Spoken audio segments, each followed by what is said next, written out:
Hello, everyone. I'm Sam Eckmann of Gold Derby. I am here with the Stranger Things editors nominated at this year's Emmy Awards. It is Dean Zimmerman and Casey Cichocki. You guys did such a phenomenal job with this season 4, which has become such a huge epic series at this point. I mean, it's always been very big in scope, but right now it feels like it is bigger than ever, and all of these episodes are almost like movies, each one. What was your reaction when you first realized the massive scope that this was going to have?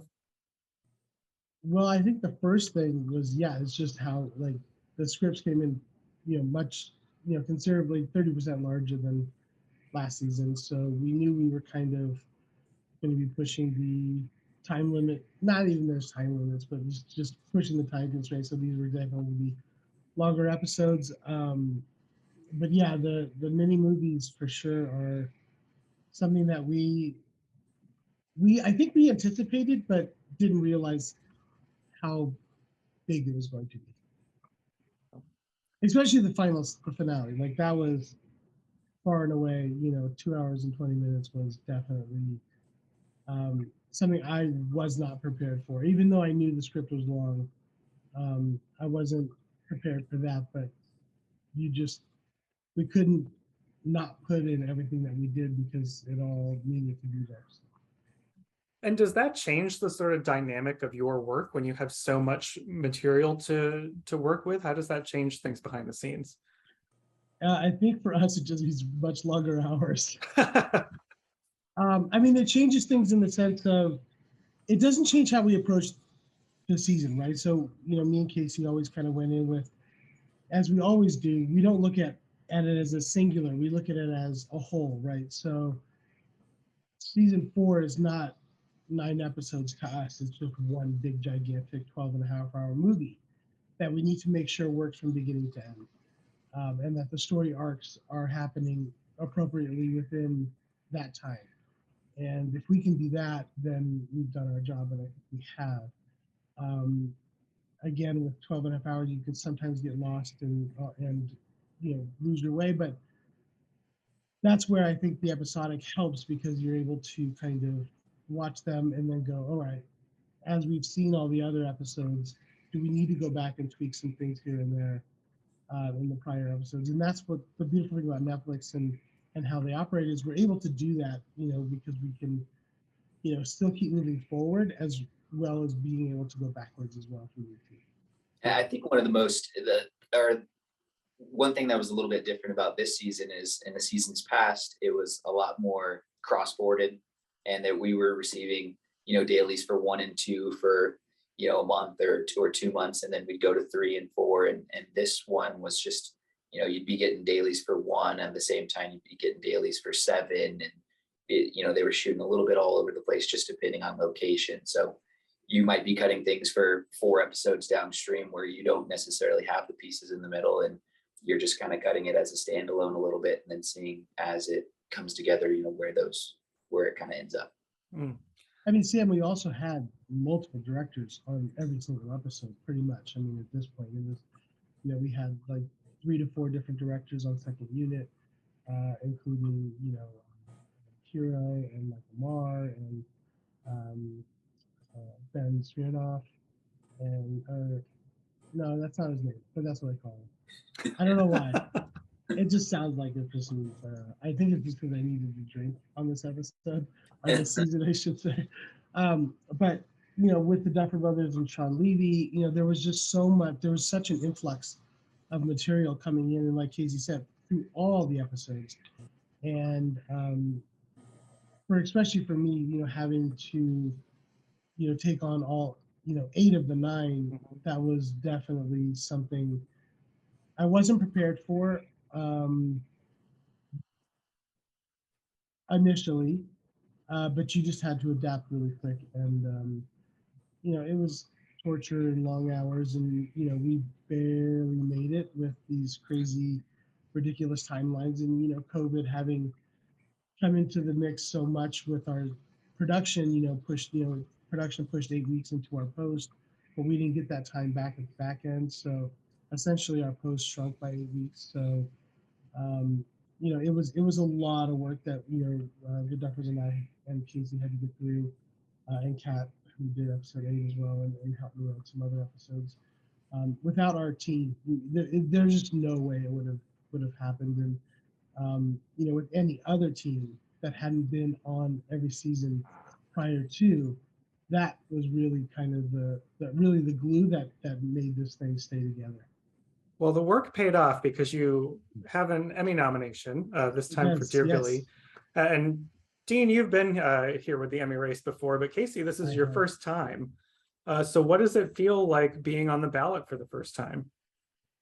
I mean, I've told Dean this more than a few times, but I feel incredibly grateful and maybe not even worthy. But, Stranger Things was the first show that I really felt like became kind of a part of me. And we worked on it so long and so hard that I felt like, this was really the first one that I had, my imprints on as much as I, could have. But being able to kind of cut alongside Dean and cut a couple, flashbacks and other, parts of the episode, and just be working so closely with him and the brothers this time around was, an experience I'm super grateful and really lucky to have. Yeah, he's modest. Seriously, without Casey, we would not have made it for sure. I mean, he was not only like an incredible integral part of this process, it was vital because he did all the sound for every single episode except for one. And that in and of itself is, a 24-hour day job, especially on this show. So the fact that he could even lend a hand cutting was, he was superhuman, and we needed it, and I appreciated it. So it's definitely well deserved for sure. Yes. Well, I want to dive into some of the work here because you are all nominated for Dear Billy, episode 4. Yeah. And I think it may be probably the most talked about episode of the year. I would think it's up there.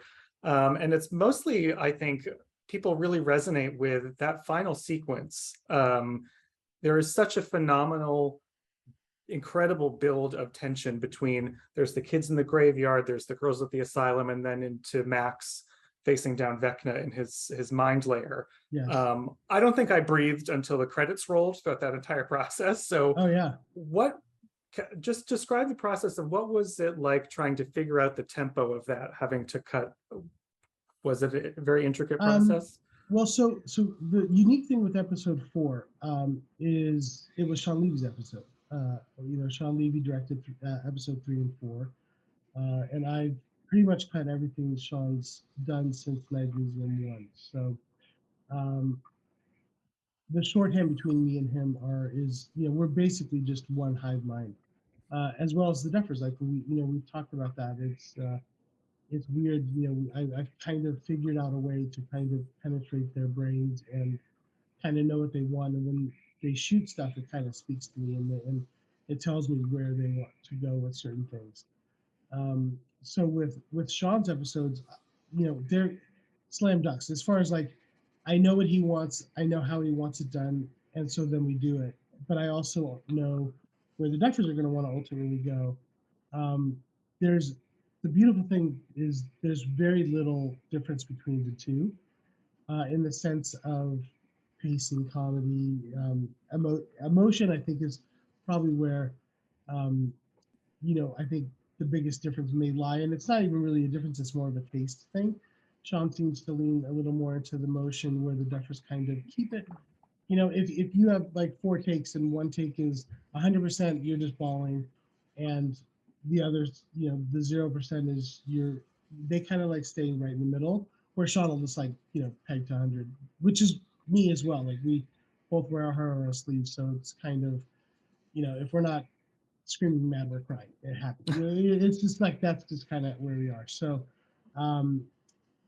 as far as pacing and all that kind of stuff, it just, that organically happens. And just having been on pretty much every season other than 2 for me, but Casey's been on all of them.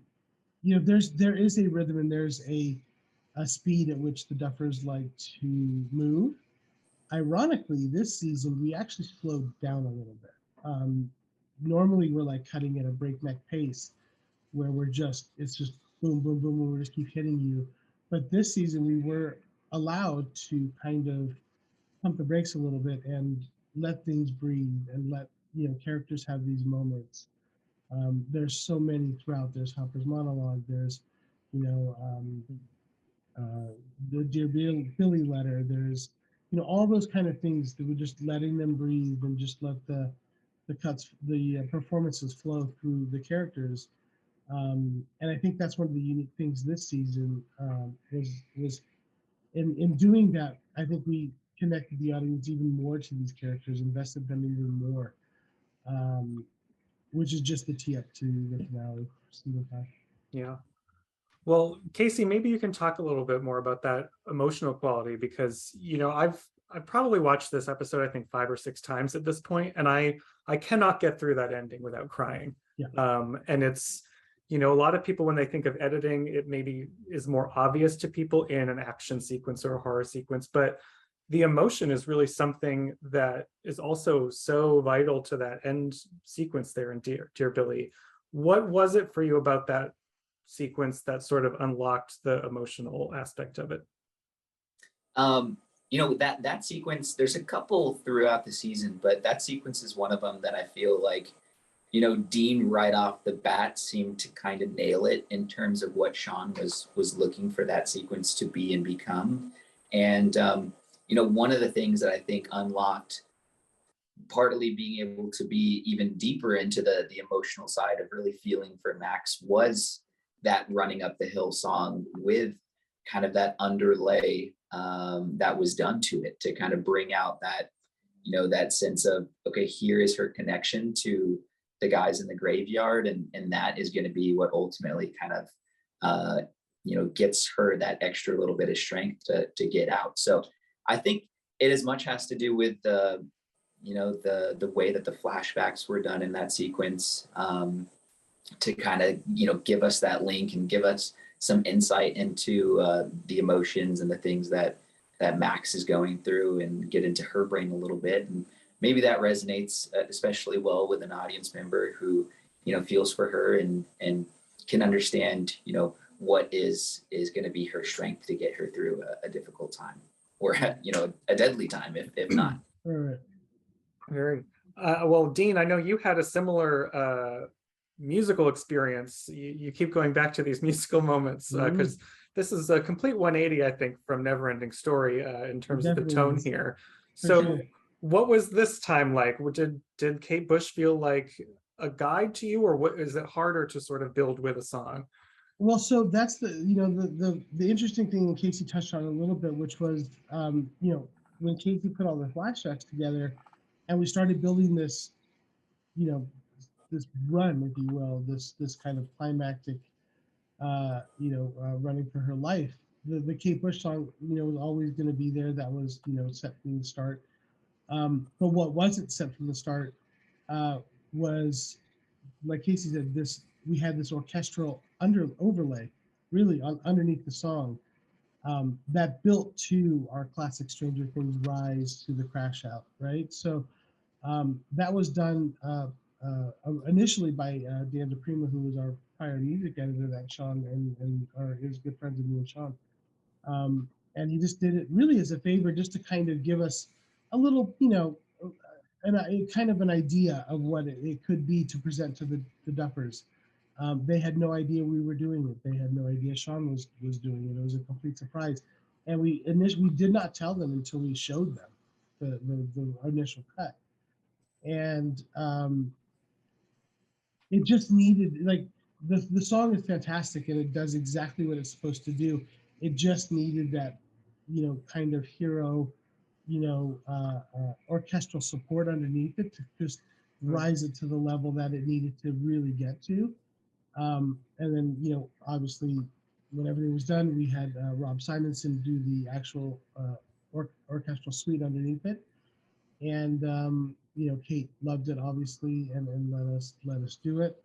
But that was definitely one of the unique things. It actually led to one of, I think, 4 orchestral accompaniments that we spattered throughout the season, one including the main title music at the end, a rendition of the main title music orchestral for episode 9. And so it was like things like that. We're trying to knock down all the walls, and again, it's the Duffers um, trust that we can just play and do whatever we want. And ultimately, when we showed them this version of this running up the hill with Max running, they fell in love with it. And the ironic part is we were way over budget with visual effects. Like, I think it was allowed like 20 or 30 visual effects shots, and I think I had like 100 or something like that. And it was like, okay, well, what do we do? Do we try to cut it down? We tried that. It didn't feel right. So we went to Netflix and we're like, here we are. You know, we'll try to save other places, but this is something I think we need to invest in. And thank God they agreed. And we're, here we are today. We're talking about one of the most talked about sequences, like you said, in the history of Street. Mm-hmm. And I have to say that cut to black at the end is rude. That was brutal because I nearly had a heart attack for Max. And there's a lot of reaction videos too of people having that exact same experience. Do you go and watch those? Are those really satisfying for you? It is definitely my guilty pleasure to watch those reaction videos, because it connects me with the audience. It lets me know what they're really liking, what they're not. So it really, I mean, listen, our fans are the greatest in the world, and they're the ones, you guys do, the fans do, they connect us with you, and when they do these videos and stuff, and it really does help inform some of the decisions that we make in here.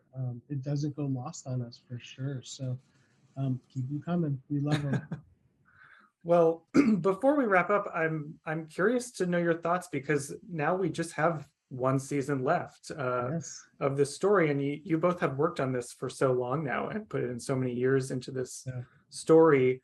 What are your feelings right now as you can see the ending creeping towards you? For me, it is it's bittersweet in the sense of it will be the last season. After this season, I'm looking forward to the last season, just because it was a massive amount of work.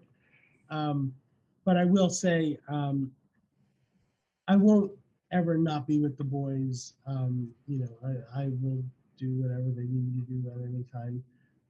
I think they're truly spectacular. I think they're the greatest. They are so. It's like ending Star Wars, right? It's one of those. This is sort of the modern day Star Wars, if you will, of like, uh, um, just generationally, right? There's grandmothers, not my grandmothers, but like there are grandmothers that watch this with their families, and it becomes an event for them.